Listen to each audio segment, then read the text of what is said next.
Adunay pulong sa Dios alang kanimo ug kanako. Sa Salmo 18 verse 6, sa akong kalisdanan gisampit ko ang Ginoo, nagpakitabang ako sa akong Dios. Gikan sa iyang templo gidungog niya ako ug gipatalinghugan niya ang akong pangamuyo.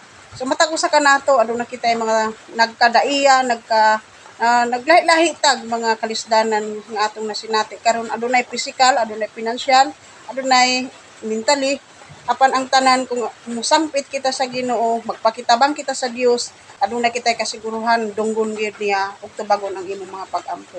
Adunay mga rason ngano nga ang yuta natay-og.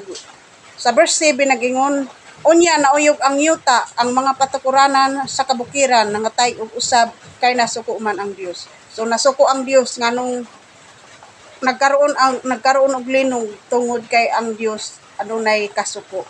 So mao na nga angay tang mag-amping, lisod kung ang Dios mao nay masuko. Amen. Everyone, padayon ang pagdangop dool sa atong nga Dios paubos kay sumana sa iyang pulong, luwason mo ang mapaubsanon apan ipaubos mo ang mapahitason. No? So sa verse 27, luwason sa Ginoo ang mapaubsanon. God bless everyone.